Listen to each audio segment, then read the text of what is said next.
Hello guys, welcome back to our channel. Episode ആരംഭിക്കുമ്പോൾ കാണിക്കുന്നത് നെല്ലിശ്ശേരിയാണ്.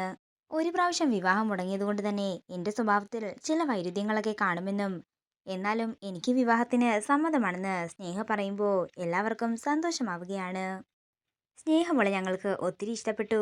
സ്നേഹമോളെ പഴയ ജീവിതത്തിലേക്ക് എന്താണെങ്കിലും എൻ്റെ രാജീവന് തിരികെ കൊണ്ടുവരാൻ സാധിക്കും. നിങ്ങൾക്ക് രണ്ടുപേർക്കും എന്തെങ്കിലും സംസാരിക്കാനുണ്ടെങ്കിൽ ആകാമെന്ന് പറയുമ്പോൾ രാജീവൻ സ്നേഹയും കൂട്ടിക്കൊണ്ട് പുറത്തേക്ക് പോകുന്നു. ഇതെല്ലാം കണ്ട് ഞെട്ടലോടെ നിൽക്കുകയാണ് അവന്തിക. സ്നേഹയ്ക്ക് ഒരു കുറവും വരാതെ ഞാൻ സ്നേഹയെ നന്നായി തന്നെ നോക്കിക്കൊള്ളാമെന്ന് രാജീവൻ പറയുന്നു. അങ്ങനെ അവർ രണ്ടുപേരും കൂടി ഓരോന്ന് പറഞ്ഞ് ചിരിച്ചു സംസാരിക്കുന്നത് കണ്ട് സന്തോഷത്തോടെ നിൽക്കുകയാണ് അർച്ചനയും നീതുവും. എന്നാൽ ഇതെല്ലാം കണ്ട് ദേഷ്യത്തോടെ നിൽക്കുകയാണ് അവന്തിക.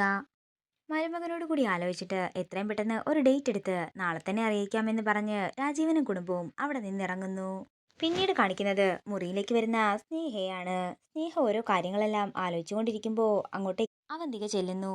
നീ എന്താ ഈ ചെയ്യുന്നതൊക്കെ? എനിക്കൊന്നും മനസ്സിലാകുന്നില്ലല്ലോ. ഏട്ടത്തിക്ക് എന്താ മനസ്സിലാകാത്തതെന്ന് സ്നേഹ ദേഷ്യത്തോടെ ചോദിക്കുമ്പോൾ നീ എന്താ വിവാഹത്തിന് പെട്ടെന്ന് സമ്മതിച്ചതെന്ന് അവന്തിക ചോദിക്കുന്നു. നിനക്ക് എന്താ പറ്റിയത് എന്ന് അവന്തിക ചോദിക്കുമ്പോൾ സ്നേഹ പറയുകയാണ്, എനിക്കെന്ത് പറ്റാൻ, എനിക്ക് വിവാഹപ്രായമായി. അച്ഛനൊരു നല്ല പയ്യനെ കൊണ്ടുവന്നു, ഞാൻ സമ്മതിച്ചു, അത്ര തന്നെ. ഇനിയും അച്ഛനെയും ഏട്ടന്മാരെയും ഒന്നും വിഷമിപ്പിക്കുന്നത് ശരിയല്ലെന്ന് എനിക്ക് തോന്നി. അപ്പോ നീ എന്താ ധനുഷിനെ മറന്നോ എന്ന് അവന്തിക ചോദിക്കുന്നു. എന്തുറപ്പിന്മേല ഏട്ടത്തി ഞാൻ ഇനിയും അവനെ കാത്തിരിക്കേണ്ടത്?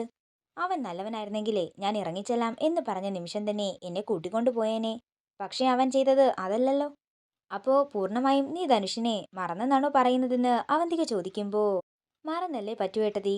സന്ദീപേട്ടൻ പറഞ്ഞത് ശരിയാ. മറ്റൊരാൾ നമ്മുടെ ജീവിതത്തിലേക്ക് വരുമ്പോൾ നമ്മള് പഴയതെല്ലാം മറക്കും. ഇപ്പോ ഏട്ടത്തി വന്ന് ധനുഷിന്റെ കാര്യം പറഞ്ഞപ്പോഴാ ഞാൻ അവനെക്കുറിച്ച് ആലോചിക്കുന്നത് തന്നെ. ധനുഷിനേക്കാൾ കൂടുതൽ എന്നെ സ്നേഹിക്കാനും നോക്കാനുമൊക്കെ ദാ ഇപ്പോ വന്ന ആൾക്ക് നന്നായി തന്നെ പറ്റുമെന്ന് എനിക്ക് നല്ല ഉറപ്പുണ്ട്. എന്നിട്ട് നീ ഈ കാര്യങ്ങളെല്ലാം ധനുഷിനോട് പറഞ്ഞു എന്ന് അവന്തിക ചോദിക്കുമ്പോൾ സ്നേഹ പറയുകയാണ്, ഞാനെന്തിനാ അവനോട് പറയുന്നത്? അവനേക്കാൾ കഴിവ് കൂടുതലുള്ള ഒരാൾ വന്നപ്പോൾ ഞാൻ വിവാഹത്തിന് സമ്മതിച്ചു, അത്ര തന്നെ. അത് അവന് പറഞ്ഞു ബോധ്യപ്പെടുത്തേണ്ട ഒരു കാര്യവും എനിക്കില്ല. ഞാൻ അതുകൊണ്ടത് ചെയ്യത്തുമില്ല. എന്റെ ഈ സ്വഭാവമാറ്റം കണ്ട് ഏട്ടത്തി അത്ഭുതപ്പെടുകയൊന്നും വേണ്ട. ഞാൻ നല്ലോണം ആലോചിച്ച് തന്നെയാ ഈ തീരുമാനമെടുത്തത്. ഇത് കേൾക്കുന്ന അവന്തിക സന്തോഷത്തോടെ പറയുകയാണ്, ശരി ശരി, അതുപോലെ തന്നെ ആകട്ടെ, നീ വേഷമൊക്കെ മാറ് എന്ന് പറഞ്ഞുകൊണ്ട് അവന്തിക അവിടെ നിന്ന് പോകുന്നു. പിന്നീട് കാണിക്കുന്നത് ഡോക്ടർ സന്ധ്യ നെല്ലിശ്ശേരിയിലേക്ക് വരുന്നതാണ്. അതേസമയം വാതിൽക്കൽ തന്നെ ഇരിക്കുന്ന നന്ദന് സന്ധ്യയെ കണ്ട് സന്തോഷമാവുകയാണ്. അല്ല, സന്ധ്യ എന്താ അല്പം മുമ്പ് വിളിച്ചപ്പോൾ പോലും വരുന്ന കാര്യം പറഞ്ഞില്ലല്ലോ. നന്ദൻ എപ്പോഴും എനിക്ക് സർപ്രൈസ് തരുന്നതല്ലേ, ഞാനും തിരിച്ചു തരാമെന്ന് കരുതിയെന്ന് സന്ധ്യ പറയുന്നു. അങ്ങനെ അവർ സന്തോഷത്തോടെ സംസാരിച്ചതിന് ശേഷം നന്ദൻ സന്ധ്യയും കൊണ്ട് അകത്തേക്ക് ചെല്ലുന്നു. അതേസമയം സച്ചി പുറത്തേക്ക് വരികയാണ്. എന്തായി സച്ചി, ചെന്നൈയിലേക്ക് പോകുന്ന കാര്യമെന്ന് സന്ധ്യ ചോദിക്കുന്നു.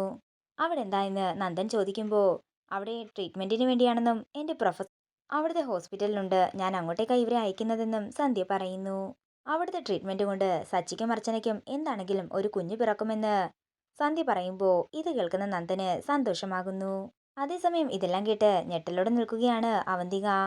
എന്റെ സച്ചി, എത്രയും പെട്ടെന്ന് ചെന്നൈയിലേക്ക് പോകാനുള്ള തയ്യാറെടുപ്പുകൾ നടത്താനായി നന്ദൻ പറയുന്നു. താമസിക്കും തോറും കുഞ്ഞു വരാനും താമസിക്കുമെന്ന് സന്ധ്യ പറയുമ്പോൾ മറ്റന്നാൾ തന്നെ ഞാൻ ഇവരെ പറഞ്ഞയക്കുമെന്ന് നന്ദൻ പറയുന്നു. അതേസമയം സച്ചി അവിടുന്ന് പോകുമ്പോൾ നന്ദൻ പറയുകയാണ്, സച്ചിക്ക് വിഷമമായെന്ന് തോന്നുന്നു, സന്ധ്യ ഒന്ന് ചെന്ന് അവനോട് സംസാരിക്കുക. ഇത് കേൾക്കുന്ന സന്ധ്യ സച്ചിയുടെ അടുത്തേക്ക് ചെല്ലുകയാണ്. സച്ചി, ഒരു 1.5 വർഷം അവിടെ നിന്നാൽ നിങ്ങളുടെ കാര്യം നടക്കാവുന്നതേ ഉള്ളൂ. അല്ലെങ്കിൽ നമുക്ക് സറോഗസിയോ അല്ലെങ്കിൽ അഡോപ്ഷനെയോ കുറിച്ച് ചിന്തിക്കാം.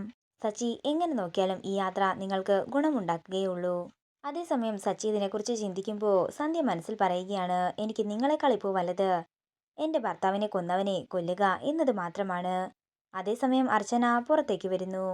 സച്ചിയുടെ വിഷമിക്കണ്ട, നമുക്കുടൻ തന്നെ ചെന്നൈയിലേക്ക് പോകാം, അത്രയ്ക്കും നമ്മളൊരു കുഞ്ഞിനെ ആഗ്രഹിക്കുന്നില്ലേ എന്ന് അർച്ചന പറയുമ്പോൾ അർച്ചനെ ചേർത്ത് പിടിച്ച് സന്തോഷത്തോടെ നിൽക്കുകയാണ് സച്ചി. ഇതോടുകൂടി എപ്പിസോഡ് ഇവിടെ തീരുകയാണ്. വീഡിയോ ഇഷ്ടമായെങ്കിൽ മറക്കാതെ ലൈക്ക് ചെയ്യുക, ഷെയർ ചെയ്യുക, കമൻറ്റ് ചെയ്യുക. കൂടുതൽ സീരിയൽ അപ്ഡേറ്റ്സിനായി മറക്കാതെ സബ്സ്ക്രൈബ് ചെയ്യുക.